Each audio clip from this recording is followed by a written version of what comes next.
মুর্শিদাবাদের শামশেরগঞ্জে বাবা ছেলেকে কুপিয়ে খুনের ঘটনা ঘটেছিল 12 তারিখ। 3 দিনের মাথায় গ্রেফতার হলো দুজন। কথা বলবো, আমাদের প্রতিনিধি সুকান্ত মুখোপাধ্যায় রয়েছেন আমাদের সঙ্গে। সুকান্ত, কাদের পুলিশ গ্রেফতার করেছে, কি অভিযোগ এদের বিরুদ্ধে? দেখো, জাফরাবাদে গত শনিবার দিনকে অর্থাৎ 12 তারিখে চন্দন কুমার মন্ডল এবং তার বাবা হরগোবিন্দ দাস এবং চন্দন দাস, এই দুজনের যে নৃশংসভাবে হত্যা করা হয়েছিল, সেই ঘটনাতে অবশেষে 3 দিনের মাথায় দুজনকে গ্রেফতার করা হয়েছে, যারা পাশের গ্রামের বাসিন্দা।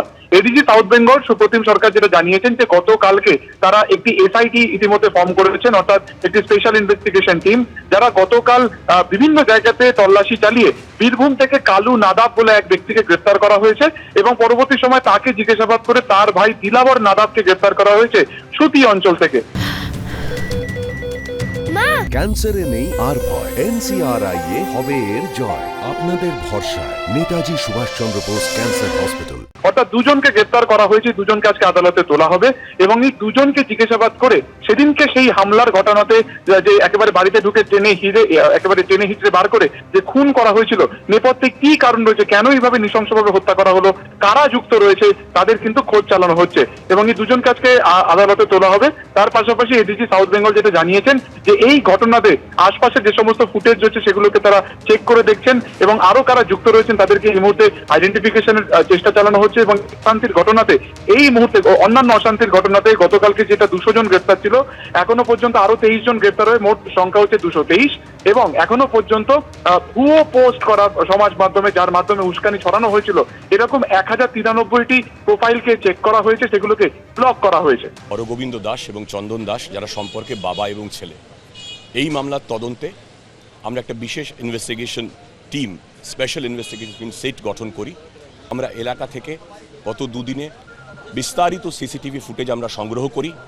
সেই সিসিটিভি ফুটেজ প্রত্যেকটা আমরা খতিয়ে দেখি এবং বেশ কয়েকজন দুষ্কৃতীকে আমরা চিহ্নিত করতে সক্ষম হই, যারা খুনের ঘটনায় প্রত্যক্ষভাবে জড়িত ছিল।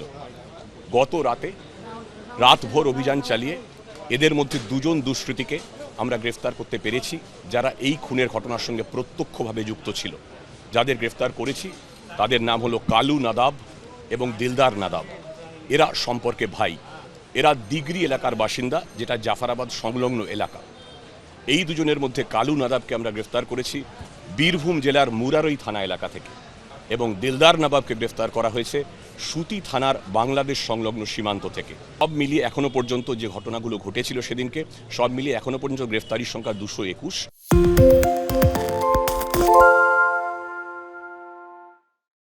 সত্য অন্তহীন, সত্যের খোঁজও তাই, সত্য সন্ধানে তাই আমরা অক্লান্ত, অকুতভয়। এবিপি আনন্দ নতুন ভাবনার প্রতীক, যা মনে মুক্ত, তথ্যে যুক্ত এবং যাবতীয় সীমানার বাঁধন থেকে মুক্ত। সীমা না শব্দটির মধ্যে লুকিয়ে আছে মানা শব্দটি, যেন চোখ রাঙানি এক অদৃশ্য বেড়াজাল, যা আটকে রাখে আমাদের এক ছোট্ট গণ্ডির মধ্যে। একমাত্র সঠিক খবরই গড়ে তুলবে এক মুক্ত সমাজ। সেই জগৎ গড়ার লক্ষ্যে কোনো সীমানার ঠুকুটি আমরা মানব না। এবিপি আনন্দ এগিয়ে থাকে, এগিয়ে রাখে।